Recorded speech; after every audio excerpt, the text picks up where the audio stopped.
таны яг одоо өргөн мэдүүлж байгаа хууль. Гишүүдийн ашиг сонирхлын зөрчлийг мэдүүлгийг нээлттэй ил тод болгож олон нийтийн хяналтанд оруулах. За энэ хуулийн яг одоо ач холбогдлыг та юу гэж үнэлэх вэ? За юуны өмнө нэгдүгээр улсын хурлын гишүүд болоод улс төрийн өндөр албан тушаалтнууд өөрийнхөө ашиг сонирхлын мэдүүлгийг нээлттэй дэлгэрэнгүй байдлаар ил тод байршуулдаг болно. Ингэснээрээ иргэд олон нийтийн хяналт сайжрна.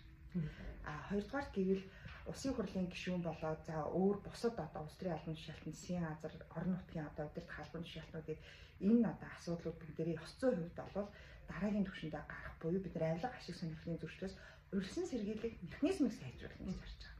За тэгэхээр авилга ашиг сонирхлоос урьдчилан сэргийлэх механизм сайжирснаар хинт хэрэгтэй вэ гэж асуумаар байна. Энэ бүгд хамгийн гол нэг ард түмэнд хамгийн одоо чухал шийдвэрүүдийн нэг хэсэг бүлэг одоо нөхдүүдэд хэсэг бүлэг бизнесийн зориулаад хууль баталтгийг биш үстэй гэдэг энэ хардлагыг бид нар нэг талдаа бууруулна, нөгөө талдаа тийм боломжийг хязгаарлана. За тэгэхээр бид нэр хэрэгэд за нөгөө нэг улсын хурлын гишүүдийг хянах тогтолцоог аль биесээр энэ хуулиар бий болгох боломжтой гэж ойлгох болох уу? Яг үнэ. Яг аль биесээр нээлттэй ил тод тогтолцоо бий болно.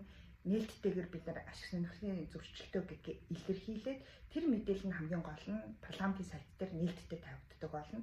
Тэгээд яг асуудлыг шийдвэрлэх тухайн үед одоо энийг хянахаас гадна хожим нь бас энэ асуудалд одоо шүүн тунгаахад хамгийн чухал мэдээллүүдийг бид нар нээлттэй уул мөрөө үлдээдэг болж байгаа гэсэн.